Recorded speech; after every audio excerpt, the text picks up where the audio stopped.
So welcome to this week's episode of the Pubcast.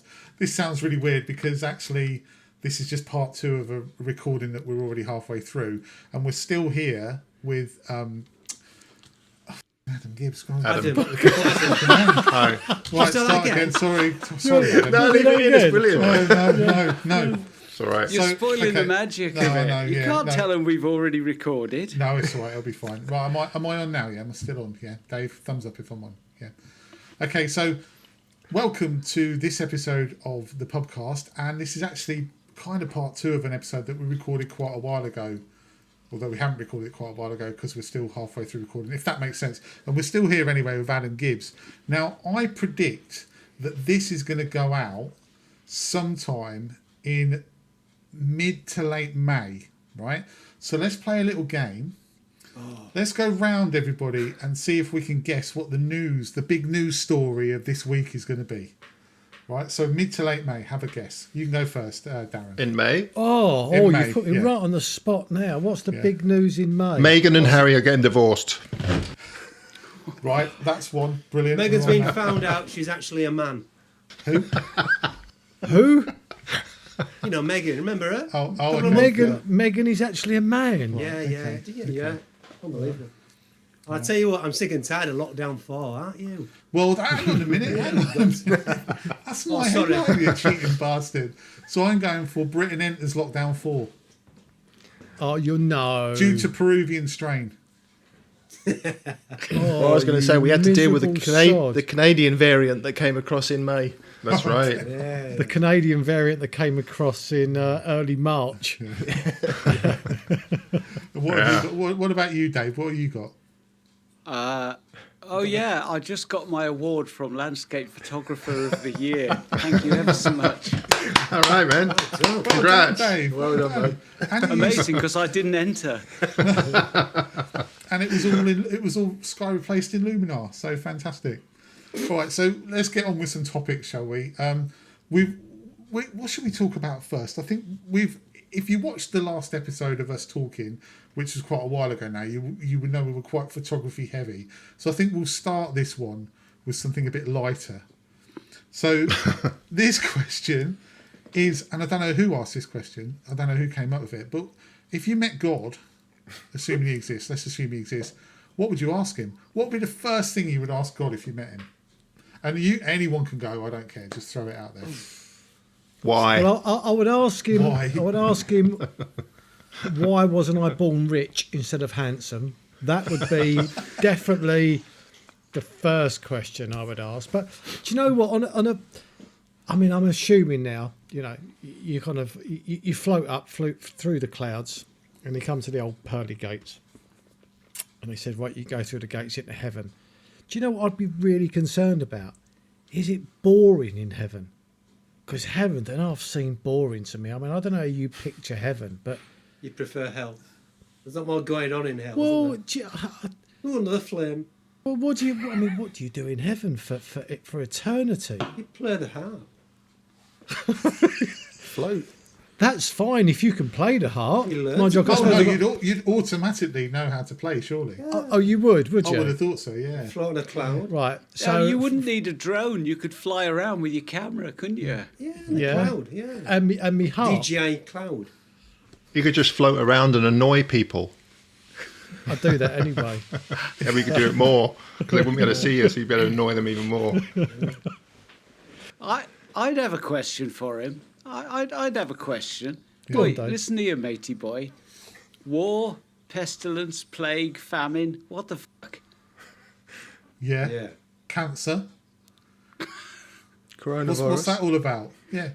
What were you thinking?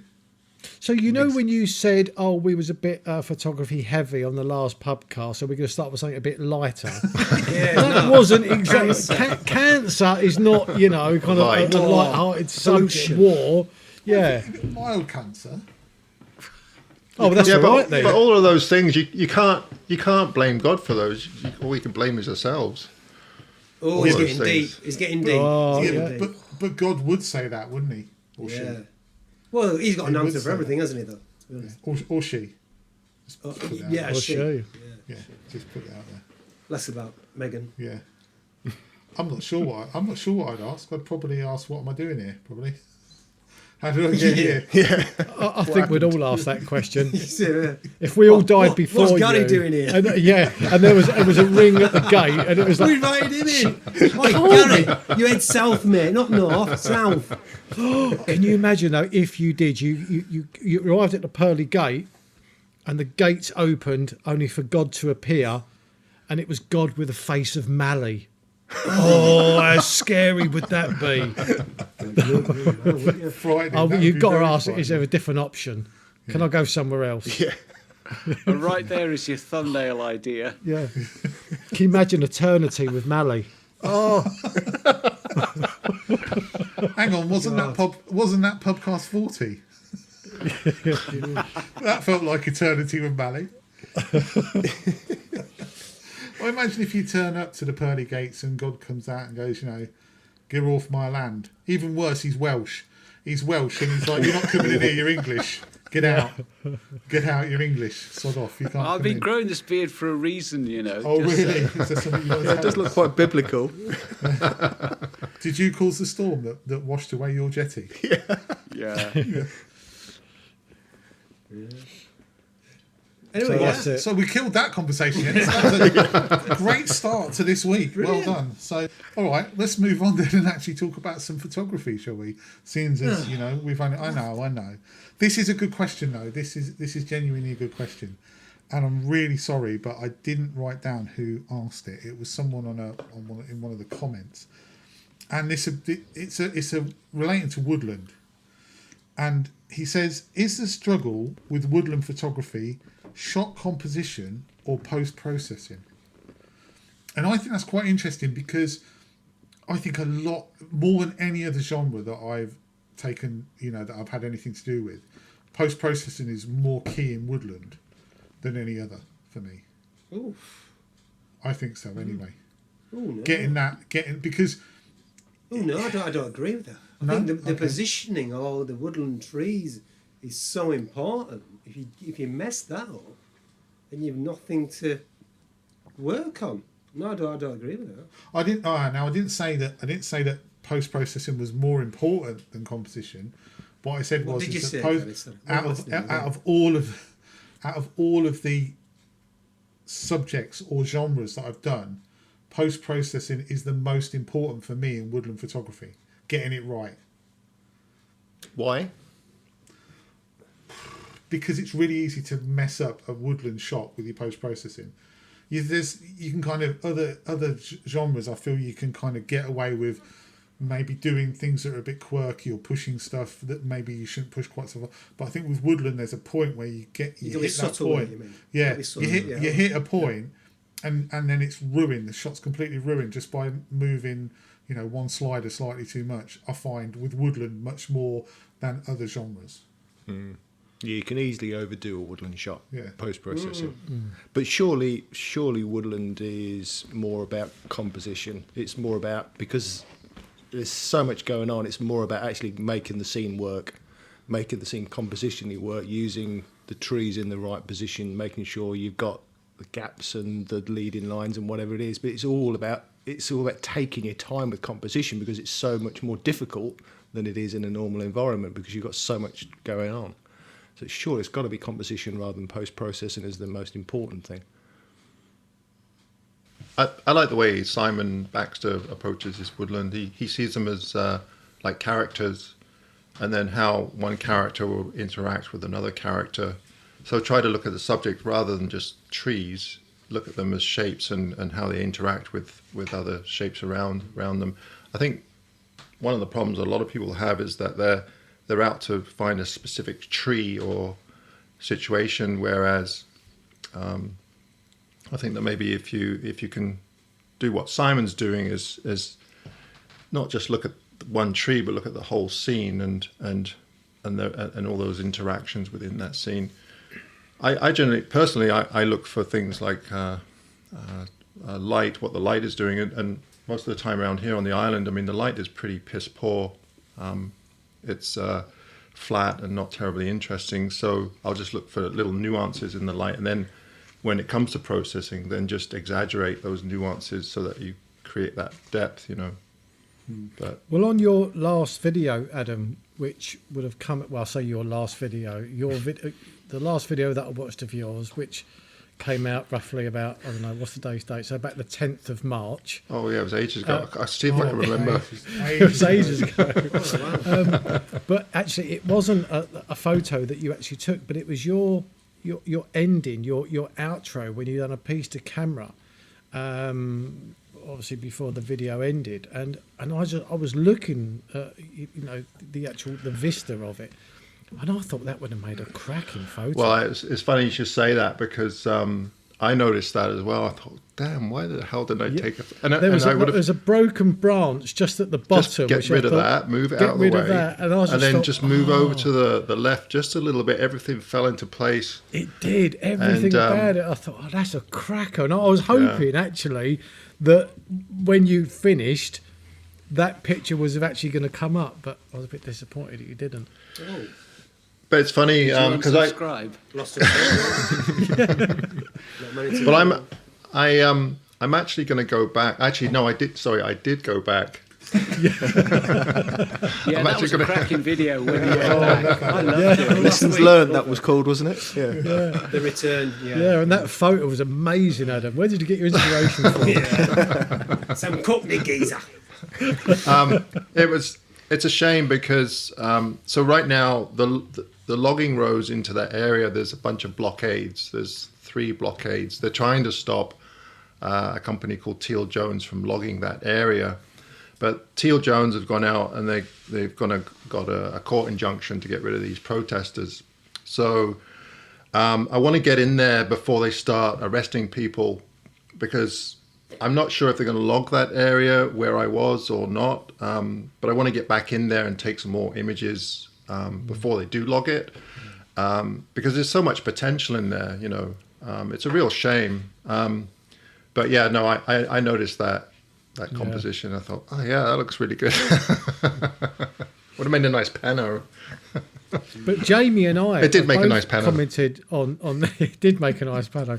But Jamie and I have actually mentioned this before. Sometimes when we're shooting ourselves or just some B-roll, and you just kind of almost like plonk the vlogging camera down, and as you're just looking at it, you think, actually. That will make like a really nice shot, and it's you didn't search for it. It was just it was all by chance. No, it's skill where you put the vlogging camera. That's what it is. It was there all along. That's it, mate. B-roll skill. But sometimes the choice of the composition for a B-roll is often equally as important as a photograph, though. Absolutely. Yeah. This is what I was going to say. Yeah. You know, composition in videography is as important as composition in photography, and the better videographers, the better landscape photography vlogging videographers, if you like, are the ones who know how to compose their videos as well as they compose their images, you know.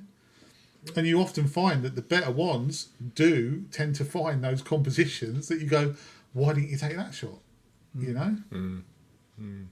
I mean, I'm not a lover of like woodland, personally taking woodland. I do appreciate woodland photography, but I think for me, I do love the way Owen Clark takes woodland shots. Yeah. He takes the saturation down on his photos, and they're just really subtle, really soft. And I must admit, I could look at his woodland all day. But, I think I can compare woodland for me to sort of learning a guitar. So I'm not a brilliant guitarist, equally not a brilliant woodland photographer, but I remember trying to play the guitar, and you're sitting there like trying to, I don't know, play a particular song, and you can't get it, and you can't get it, and you can't get it, and you just can't see it, you can't work it out, and then suddenly it clicks and you can play it, and then suddenly you can play another song. And I think woodland photography is really similar to that. It's like, if you can't, you need to, what Adam was saying with light is key, I think. Sometimes it's good just to wander through the wood and not even look for a shot, just suddenly a flash of light or something would take you, and then normally when you look over there's a shot, because it's the light that's there. But I think there's a thing you can suddenly see the woodland, you can suddenly see the shots in the woodland, so you're no longer looking for trees or looking for that, you're looking for compositions, and you can just sort of see it. And I think that just takes a bit of practice, because I think that this year, being in lockdown, I know with you, Jamie, definitely I would say that's come out in you. And I feel that's come out in me. That you kind of see more now. Yeah.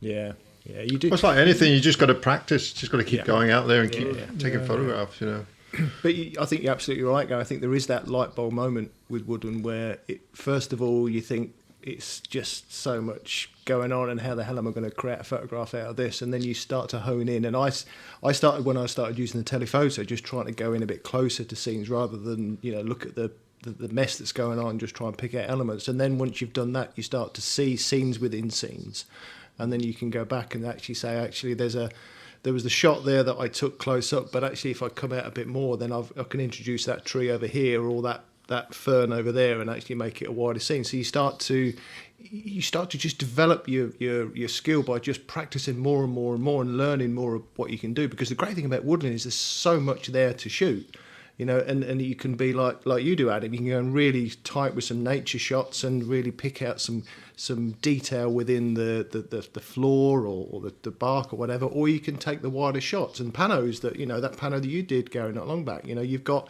the ability to do so much scope within woodland, and I think the more you practice, the more you just pick up on those sort of fine tuning elements where you just think, actually, I've learnt now that I can just introduce that bit extra into my photography by just taking my time and just fine tuning the scene a bit more. Well, I think you've hit the nail on the head when it comes to time. I think that's the thing that most people are lacking, is that let's face it, most people, they're doing it for a hobby. They don't have the time to spend that I do in any area. And that's the one thing that really helps me, is I'm able to spend a lot of time in just a very small area. And let's face it, if you spend enough time in any area, eventually you'll get something that's really good. Mm-hmm. And that's why I keep going back to the same areas over and over again. It's just, if you have the time, then spend the time and you will get it.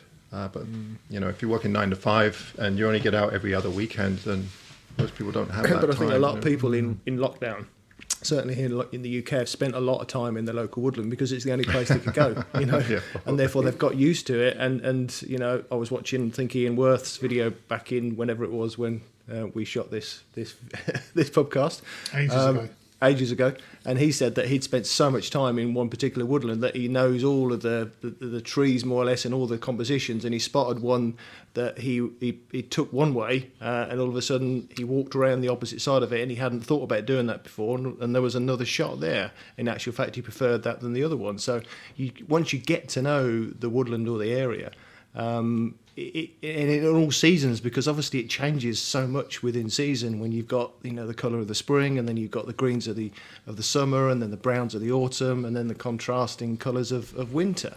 It's got so much opportunity throughout the year, and I think if you've got an area of woodland that you can really just concentrate on, it's a project in itself, isn't it? And you can just spend as much time as you want, and compositions will come. Yeah, it's not everybody's cup of tea. One of the only reasons why I photograph so many trees is because that's what we have on the island. It's either trees or waterfalls and coastline, which is a nice coastline, but it doesn't necessarily... For you. It must be... It's not by choice, that, is it, really? Yeah. We've got Well, yeah. We have mountains, but they're a little bit harder to get up. As well. Oh, yeah. You have lakes popping in. Whales, breaching in the background. Yeah. Bald eagles, hundreds of them. Pterodactyls and stuff. Yeah. So there's just hundreds of bald eagles out on the coast right now. Seals, whales. Everybody's out there. This is the last year that the fishermen will be able to fish. They're banning any kind of fishing for herring. But it's just a smorgasbord out there right now. So I should really be out there photographing wildlife. But instead I'm sitting here in a dark room. Yeah, we got starlings, haven't we? We got starlings, sparrows. we got blue tits. Yeah, exactly. Yeah, we'll raise you with your wildlife. I had a magpie the other day. Magpie, yeah. In fact, we've got golden eagle prey. Food. Actually, I think the UK has more bird species than we do. Yeah. just not as big and attractive. Yeah. You know, I'd love to capture a golden eagle. I bet that'd be amazing. I bet that'd be absolutely amazing. Yeah, I don't know if we get them on the. I guess we get them on the island. Can't say that I've seen it. We get vultures, turkey vultures. We get a lot of those in the summer. Yeah, that's cool. We've got a lot of red kites in my village. So I saw a red kite today driving home, and they're beautiful looking birds. Really, they can drive.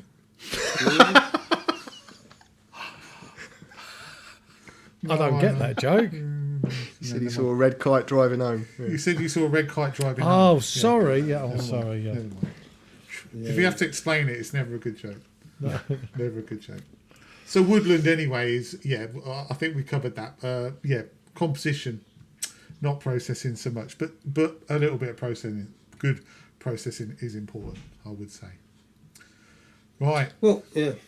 I was just going to say, Adam, you use it to good effect, don't you? When you darken your shadows and you use selective lightening of the scenes as well, don't you? Very localised adjustments. Yeah, that's where luminosity masks come in really handy if you know how to use them. I just use the basic. You can buy a plugin for Photoshop, and it's pretty easy to use. But I find it really handy. I just go on the principle of, well, if I don't like that part, darken it, and if I like that part, lighten it. If you want to draw people to a certain area, then lighten it, and it seems to work for me. That's a good point, actually. I think with Woodland is you can really use that well to hide messy areas, draw people's eye away from that mess. Darken. So darken that off, lighten up the area you want people to focus on. Yeah, that is important. But I think as well, I don't know. I find that, like you said with Owen, desaturation is sometimes quite nice, but also decontrasting. So you soften everything down, especially if you've got a bit of mist in the scene. Don't punch it too hard. Just soften it down. A little bit of texture, but not clarity really. And, keep the shadows open. Keep the shadows open. So moving on, we've got a topic here that's one that James asked, and I think we need to just tweak it slightly. James said, "Was there pivotal? Was there a pivotal moment in your life where you wish you took the other direction?" And I want to throw in here as well to say, or was there a pivotal moment in your life that's pushed you in the direction that you're in now? Yeah. So has anybody got anything? I mean, James, you mentioned it, so there must be something on your mind. I just thought of a decent question. Yeah. I've got no answer for it. Do you know what? I was thinking back. Back in 1994, I used to work for my father's business, successful insurance business, and he sold the business because around that time that's where direct line came in. It was hard to compete. We had the opportunity for the buyers who bought my dad's business to employ the staff as well, including myself, and I would have been a senior in a senior position. I chose not to though. I chose to go to Tenerife and work there for 6 months to basically be a bum, to be a timeshare, to get people into clubs, and was pretty damn good at it. But it was a bit of a debauchery lifestyle, to say the least. And then got kicked out of there at 6 months, and then I started a job on the motorways. Hang on. Why'd you get kicked out? I'm dying. What? Basically, all my mates were leaving. It got very dicey, and at the time, you're only allowed 6 months on your passport. Oh, okay. Before the police slowly came round and rounded everyone up. So I thought about time to go. So the thing is, if I'd stopped, or if I continued with my insurance career, would I now in a different position than what I would if I'd opted to go to Tenerife? But it's funny because it all comes round. 3 years later, I went back into the insurance business. So a big circle, big cycle really. I think the question is, would I be in a higher management position than what I am now, perhaps? I don't know. Would you want to be, though? Would I want to be? Yeah. Because looking back, I'm really glad I did that and got it out of my system, that I did go to Tenerife. Yeah.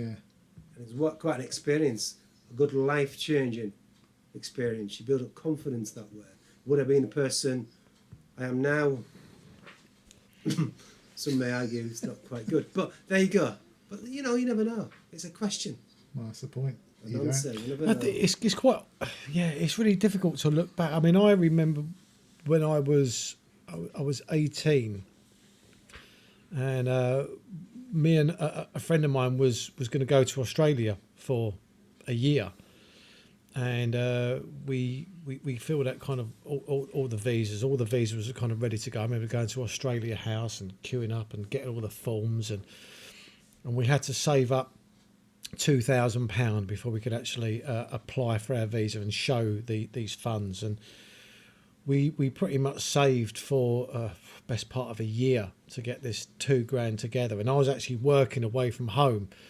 I was doing kind of night work and working 7 days a week. And whilst I was away, right at the end, I'd managed to get this £2,000 together. And I couldn't wait to get back to my friend to say, right, I've got my money. And when I kind of got back to the area that I lived in, I bumped into another friend, and I won't mention the friend that I was going with. Let's just call him John, and they said, "Oh, have you seen John's new car?" And I said, "What new car?" And I went straight round his house, and the £2,000 that he had saved, he decided that he just wanted a new car instead. And I was only 18, and I was just not confident enough to kind of go all that way on my own. And another friend, he said he would go with me, but he needed 6 months to save the money. And I was devastated, because I thought, I just can't put myself through that again. I need to be let down. So it wasn't a pivotal moment that kind of changed my life, but I often look, but I don't have many regrets in life, but I just always look back and think, well, what direction would you be taking if exactly you went to Australia? But I've had a really good life. So if I would have gone to Australia, I would have been with Helen, I would have had the family, probably wouldn't even meet you guys. I'd have had a totally different life. So unless you've had a real crap life, it's very difficult to look back, I suppose, and regret anything. I'll tell you what's really weird, you saying that, and I hadn't even thought of that when I was thinking about this topic, but when I was about 9, my dad actually we were emigrating to Australia.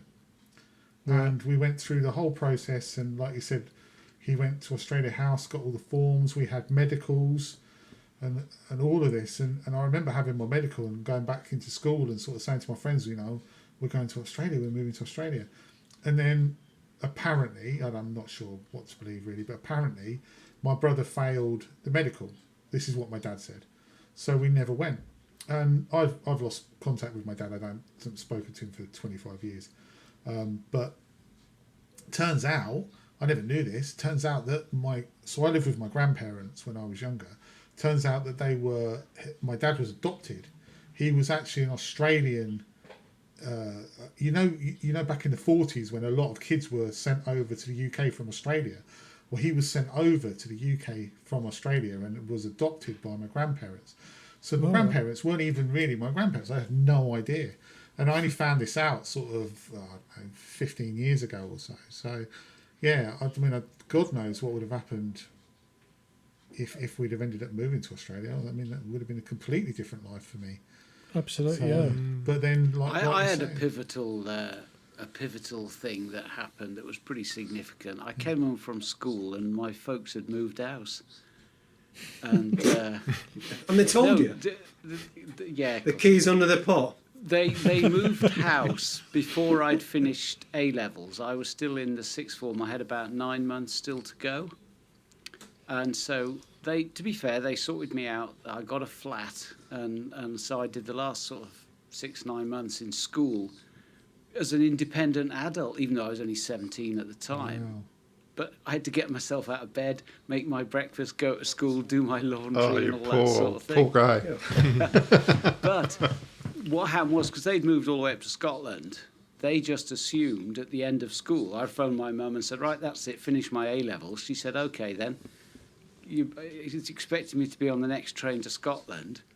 And, the money is going to stop next week. We're not sending you rent money or food money. So I stayed where I was and got a job. And sort of, 6-8 weeks later, instead of going to university, I had a taste of independent life with an income. And I thought, oh, yeah, this is, I'm enjoying this. So I never went to university for that reason. Because, had I gone and lived with my folks, the next natural phase would have been to go to university. And instead I ended up down in Pembrokeshire and took up photography. And I must admit, over the years, it's come up and they've said, oh, you should have gone to university. And I was going to do natural sciences. And I had an aunt who was in that field professionally. And she said to me once, I was about 15 years old, and she said, what are you going to do? And I said, oh, I want to do marine biology or something like that. She said, oh, don't bother, there's no money in it. And we were out for a meal, probably only a couple of years ago, and I reminded her of this.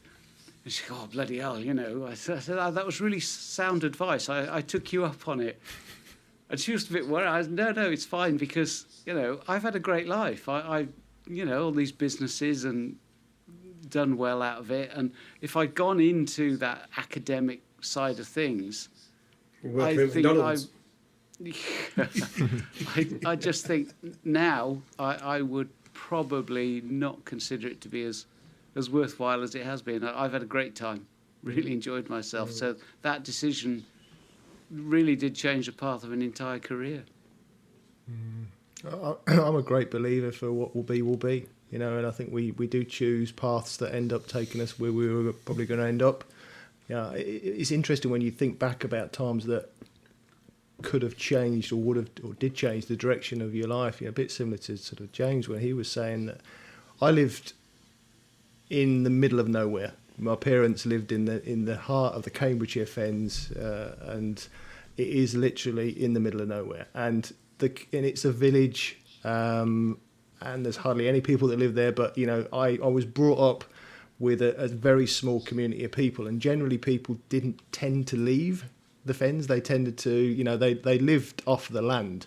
So, the land was the business in the Fens, and my parents were both land, they farmed and they had small holding, and, generally that's the industry. It was farming and arable, and there's an expectation that you probably go on and carry on from your father. So if your father was working on the land, then you'd sort of take up and do the same thing.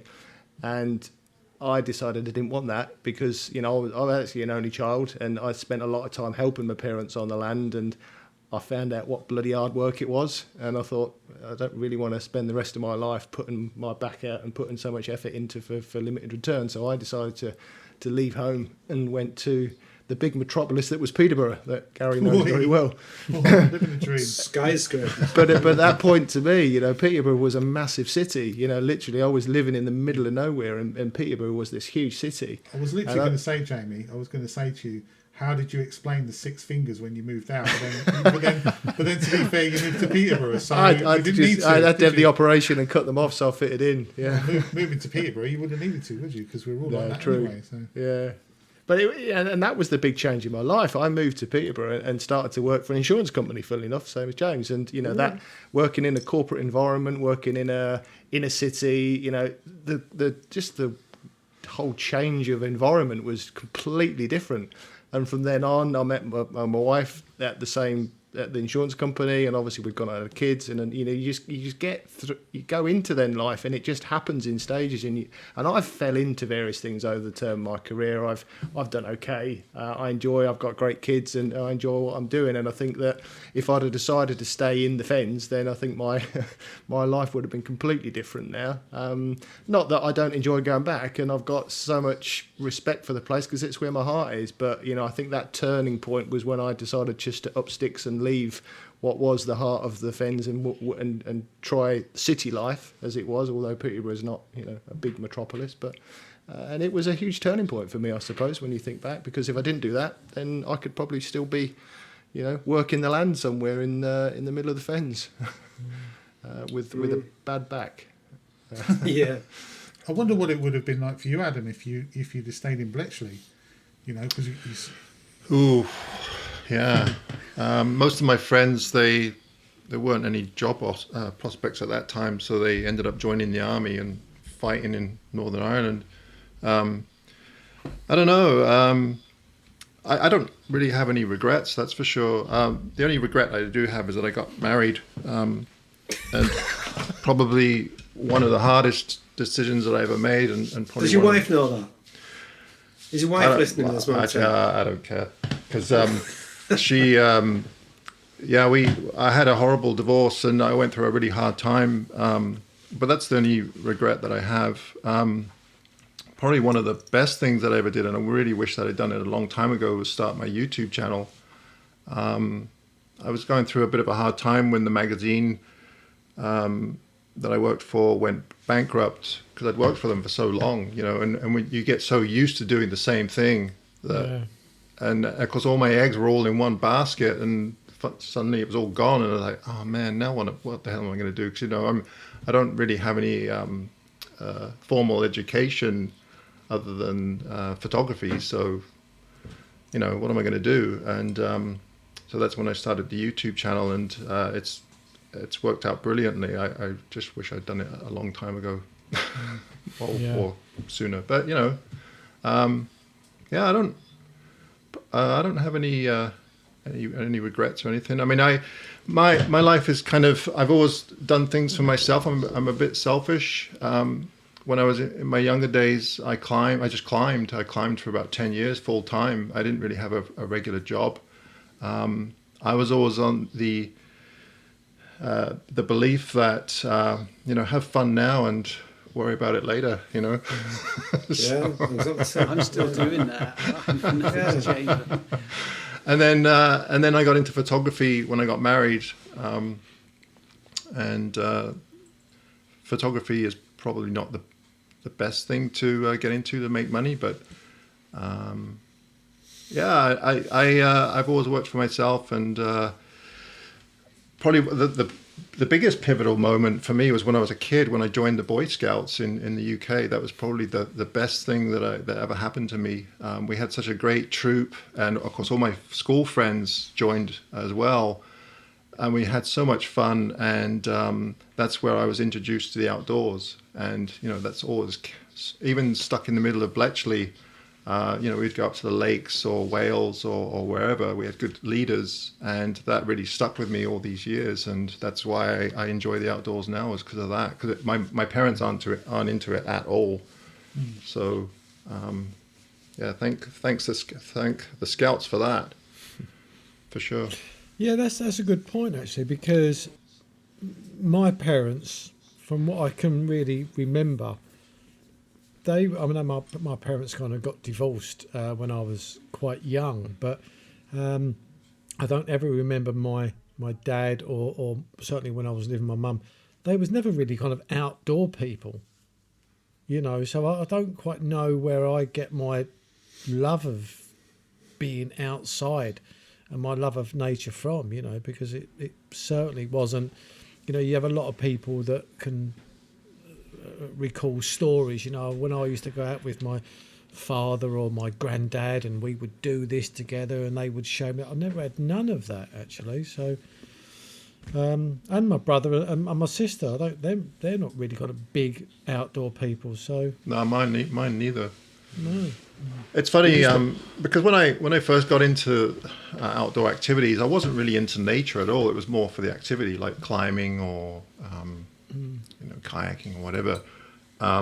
But it wasn't until I actually got into photography where I started to appreciate the natural history aspect of it more and more, to the point where I actually enjoy that more than the photography. It's funny how things turn around. Yeah. Did you get into photography via your climbing? Did you used to go out climbing and think, God, that's a fantastic view, I wish I'd got a camera? Well, I was very much into climbing, and then it got to the point where I was teaching climbing, and that's probably one of the worst things you can do, because you just get sick and tired of climbing. It's kind of like photography. If you turn photography as a hobby into a profession, all of a sudden you have to make money, and it kind of takes it away from the enjoyment of photography. So with the photography, I set it up in such a way that I had my magazine work that I did for a living, but then the nature photography was a hobby. I didn't really pursue it to make money. And the way I got into it, I kind of got out of climbing, and then of course I met someone and we got married, and it's kind of at odds with what I was going to do next. So my wife at that time suggested that I enjoyed photography. Why not go back to college and take up photography? And that's what I did, with the intention of working in a studio. And I worked in a studio for maybe 2 weeks. And I thought, I just hate it. I hated it. Kind of like wedding photography, you know. I thought, well, just because it's photography doesn't make it enjoyable. So that's when I started getting into the garden stuff, because it was close to nature photography, but you could actually make a living out of it, you know. Yeah. I must admit, I spent this afternoon, processing images from a commercial shoot. At the end of it, I wanted to hang myself. It wasn't a very interesting shoot. It was a funeral home, but, you know. Yeah. What do you take? What pictures do you take? From Hearses mostly, and the chapel of rest, and bunches of flowers. And you didn't find that interesting? That's quite surprising. Yeah. I must You can't admit, really put filters on that, can you? I'm not going to tell anybody, but I just did one treatment on one image and then just bloody synced it across a lot of them and thought that'll Well, I was going to say, you've got to be quite careful with that, haven't you? We process, moody black and whites. Death presets. Dave's death presets. $3.99 for 10. I thought the teal and orange look in the hearse was quite good. Yeah, Myself. nice colour. Did you get one of those little prisms just to, give a little bit of interest when you're taking a picture inside the coffin? But no, I'm totally, because I don't do it very often. It was for some web work, but I said I would take the pictures, and when it's got absolutely nothing to do with what you're interested in, it is just a chore. It's nothing more than a chore. It was like when I stopped the magazine stuff. Of course, my parents, you should just get into weddings. Why would I do that? I mean, I'd rather work at McDonald's. I can't think of anything I'd rather do less than do a wedding. I really. Oh, I did it. I did a My fair God. few. I hate Did you, James? I never knew you did that. Oh, yeah, I did. Good money. Good money. Yeah, So I can understand why people do it because of the money, but see, you'd be the last person that I thought would do a wedding. What did you get over there? What are you doing? Exactly. I tell you that. You've been on there. Well, the thing is, like, I have my friend Jeremy, who I go on trips on quite a bit. He has a regular job, but his wife, she has a regular job too. They're both professors, but she also does wedding photography full time. But the difference is that she really enjoys it, or did enjoy it. So she's really good at it because she enjoys what she does, and that's the big difference, And You've got to like people. You've got to like people. Yeah, and plus you have to take control, because otherwise they'll take control of you, and then you won't get what you want. And I'm not very good at that. I'm not very good at dealing with anybody, especially at a wedding. I can only imagine dealing with brides and their mothers. I mean, it's just I'm sorry, but there's a sitcom in James as a wedding photographer. There's a series. Yeah. I'd come and film that for I you, can mate. put some scenes together. Not a problem. Did you wear your hat when you? No, didn't. You could do like The wedding bastard. Bugger off, brides. I was going to ask you, Adam, were you a keen gardener? Did you have an interest in gardening? No, but my partner Karen, she's right into it. She's very much into it, and actually, she's quite funny because she's always busy doing something, projects, and she has a regular job, but she decided to get a part-time job at a garden centre so that she could get the discount to buy the plants. So you get a big discount, good right? thinking. Because she was buying. Is she a Yorkshire woman? No, she's her mum and dad were German, but she's Canadian. But she's funny because she was their best customer, even though she worked at she's their best customer. I thought, oh my God, how many thousands of dollars have you spent on plants? Like she's coming over tomorrow over to the island. I bet she'll have a truck full of plants in the back. I bet you. She's always, and they just sit there waiting to be planted, you know. Yeah. Everybody's got to have a hobby. Yeah. You're a gardener, aren't you, James? I love my garden, yeah. I love my garden. Yeah. Absolutely. I'm looking forward to spring, some wildflower, shallow depth of field stuff. Yeah, I love it. I'm just redesigning my garden as we speak. Landscaping. I love photographing gardens. I'm not really a gardener. I used to know all the Latin names, but that's kind of faded. But I can appreciate a good garden for sure. Yeah. What were you saying, Darren? You were going to say something? Sorry, mate.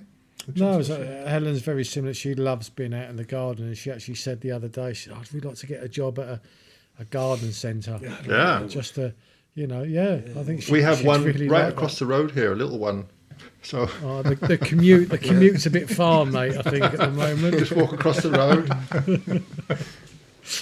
I tried to plant some. I'm the worst gardener in the world, by the way. I tried to plant some stuff I've got out in my garden. It's basically patio, gravel, and then we've seen it. some We've seen trees. it. At the back. Well, the box. We know it well. The box at the back, which is where I've got the bird stuff. You know the thing. I tried to plant some wildflower things in there last summer, and literally I just got a bed of weeds. That was it. Is that the Latin name? Wildflower thingos. Yeah, that's it. Yeah, yeah. But I thought that would look great. It'll be all different colours and beautiful. Like literally, it was just different shades of green weed. So I've had to pull all them out. So yeah, I'm not the best gardener, I'm afraid. Think of all the birds that would have attracted though if you'd have got it right. All those wildflowers and the seeds. Exactly. Oh, yeah. That's exactly what I was doing it for. But then I did have a thought that it might attract the cats because they could hide in the tall grass and kill the birds. So Good bit of good news. Our fox came back last night. She's been gone for. Is that good news? It's really good news. Oh, all right. you don't mean last night though, do you? You mean a few months ago? Yeah. Yes, Back in our fox March. came back in How March. are the cubs yeah. doing? Are the cubs all right? Are they? No, we was really worried because she had like 2 cubs last year, so there was 3 that used to come into the garden every single night, and then all of a sudden they just stopped coming, and we was just a bit kind of concerned because we have seen a few kind of dead foxes on the road, and we just thought, not that it's one of ours, but it things like that can happen. And, It's a decent meal. and not It for was us. those blokes in red jackets galloping through the yard that did it. Oh Probably. no! I yeah. tell you what, Dave, Darren's garden's big enough that you could probably have a hunt in it. Do you have like a farm we- or something? Do you live out in the country? No, me? No. My garden. they're Just a manor winding park. up. Yeah, just a small national park. With what have you got at the end? A summer house A lake. and A an lake, observatory. Mountain Nice. lake. Yeah, it is actually. I loved it when Darren did his very first bird video, and he said, right, this is how I'm going to set up a hide. I'm going to set it up in my Observatory. in my pergola. I'm going to set it up there. But I just need some wood. Right, off he pops, like huge woodshed. Like literally, like it was like B&Q. It was like I've got my own B&Q here. I'm gonna have this wood and this wood, and I'm just gonna go and get my tools. Whacking great shed out come all these tools. I mean, I know you are a carpenter, so probably understandable. But yeah, it was brilliant watching that. And I'm like, right, I'm gonna copy Darren. I'm gonna do exactly what he does. Right, I need some wood. Hop Couple of over the twigs. motorway. Yeah, bollocks. I'll just stop. Yeah, we will miss this house. I must admit, when we eventually move and downsize. Oh, you've got news for us, have you? Are you... No news. Oh, okay. So Maybe you're a carpenter, Darren. Is that what you do for a living? Yeah. Right. Yeah. So we kind of, but eventually we will, because the house will eventually just kind of get too big for us, really. But I suppose because we bought it as an absolute wreck, and then built the extension on the side, and then done everything to the house, and then all of the outbuildings, we've built again from scratch, and obviously put all the electrics in, and as you say, like the summer house shed, whatever you want to call it, down the bottom of the garden, that's kind of got It's a electric summer and house. water and the you know, outbuildings. he's playing yeah, it- he's the playing granny it annex, down, isn't he? The staff shed. wing. No, I suppose because we've done it all. That's if we had moved into the house, it wouldn't have had quite that personal connection. But because we've done it ourselves, it will be very difficult to leave one day. But one day we will. That's for sure. Well, I'm in the planning stage of building a studio in the back because this house is pretty small. As you can see, it's a bit packed in there. So yeah, I'm hoping to build a small studio. Whenever I watch Danson's videos, I always get jealous of his studio back there. You know, it's fancy wooden Is cabin. this purely for YouTube then, Adam? Well, The studio? yeah, but I think we're going to build it so that we could put a small kitchen in there and a bathroom, because eventually, you know, if I stop doing this, then we could rent it out as a holiday kind of cabin or whatever, you know. Yeah. You'll be So- one of the few people who can actually say, I'm just going to pop into my studio now and do a bit of things, because there's so many. This is one of my massive bugbears. It's when you get people and they go, One right. of many. Yeah, one of many. When they go, right, I'm just going to pop back into the studio, and you're like, that's your bedroom. That's your bedroom. Yeah. It's clearly your bedroom. I can see the bed. Or, Yeah. do you know what I mean? It's like, it's not a studio. I don't call this a studio. This is a bedroom that I've converted into a room to store my shit. I mean, it's pretty small. I mean, the whole house is. We bought this house to rent out, and we rented out for a number of years. And then during COVID, I was staying here more and more. We had a problem with rats, so we had to turf our tenants out, and we pretty much gutted the whole place and did it all up. And I've just been staying here more and more. So now I live here permanently. And my mum and dad, they live right next door, and they're quite elderly, so you know it's good that way. But my partner Karen, because of work, because she has a house in Vancouver, so she travels back and forth every couple of weeks. And actually, it's been really good because we'll spend 2 weeks away from each other, and I actually really like it. It's been good. I think she likes it too, so we're not in each other's hair, you know. Yeah. Let's try that myself. Oh, it's been great. I like it. So Sounds good. It works. I got the cat. I got one cat here. It's good. That's all you need. That's all you need. Well, we have 3, but we leave one here because, you know, she didn't want me to get lonely. With their hairs. We're seeing the No, we softer are. side here. We're seeing the No, softer side. Yeah, bloody cat. So you never thought of a dog then? You talk about Nigel and Simon and people like that. You never thought of a dog? Typical YouTube. I like animals, but I'm not a huge lover of them. Dogs, we thought about it, but the problem is that whenever I go away quite often, and a lot of those places you're not allowed to bring dogs. So, Yeah. you know, I've been out with Simon and Meg, and she's a handful. God, yeah. But she's also quite well behaved. Well, she seems to be on camera anyway. The way she perches herself up on the rocks. Oh, I mean, she she's sits there while he does his piece to camera. Beautiful dog. I mean, Simon loves his dog, and he treats her so well. Like I said, I like animals, but I'm not a huge lover of them. So I don't know if a dog would be a good thing for me or not. Yeah, we were talking the other day because we lost one of our dogs. I don't know, it's supposed to be 4 months ago now, I suppose. And we often talk about, should we get another dog? Shan't we get another dog? I think we just made the decision that the dog has got to fit in with our lifestyle. Yeah. And when we got the 2 dogs, we lost the German Shepherd about 6 years ago, and then we lost a little Jack Russell, as I say, about 4 months ago. But we got them both together, so we had them for.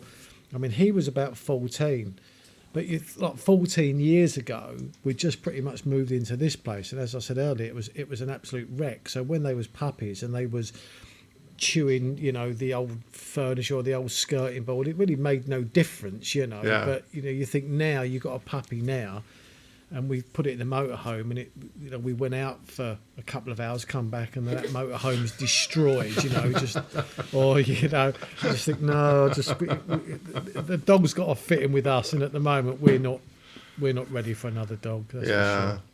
I went. I was going to say a number of years ago I went on a trip up in northern British Columbia. We went on a horseback riding trip, and the guy that we went with, he was a real cowboy. Like, they lived in the middle of bloody nowhere. They had no running water, no electricity, and he was this guide. But he had this brilliant dog. It was just a little thing like this, but that thing, just amazing. And I thought, man, if I have a dog, I want a dog like that. It just, you didn't have to tell it to do anything. It just knew. It'd look at him and it knew exactly what it had to do. You know, it was a working dog. So. My experience of dogs is not that. They don't tend to do that. They don't tend to do it. How's your dog, Dave? How's your furniture, more importantly? No, it's fine. She's growing up now. Yeah. She's the trouble is we haven't been able to get her spayed because the vets have stopped operating. So she's currently in her second season. We're having to fight the boy dogs off with a shitty stick. Oh dear. And I think actually on that, I think we'll call it a day. I just don't know. The shitty stick. Yeah, I've got nowhere else to go. And once you start bringing in the shitty stick, there's nowhere else to go. So, The shitty stick. yeah. So thank you so much for watching. Thank you so much, Adam, for coming on. We really Oh, you're welcome. My Adam. pleasure. It's been brilliant. And Yeah, thanks for coming back so long after the first time you joined. we genuinely appreciate that because it must have been difficult. You was wearing that T-shirt last time. No, he don't wash. He don't wash, does it? No. Yeah, you're right. Yeah, you It's a were. lifestyle. My shirt. So, I don't think I. It's the same length too. Next time it'll be down here. It's amazing how you cut it. Like to Yeah. match up. It's brilliant. Yeah. So anyway, thank you. Thanks for coming on, mate. Really appreciate it. It's been brilliant. We would love to have you on again at some point. If you Yeah, want no to, problem. because it's been I'd love to. Excellent. So thanks for watching, everybody. Hope you're having a lovely May. Enjoying the warmth, and we'll all see you next time. Goodbye. See ya. Bye-bye. Bye bye. Cool. Thank you. Thanks, Adam. I really appreciate that. As well. Oh, thanks. No, it's been great. It's just like chatting with a bunch of friends,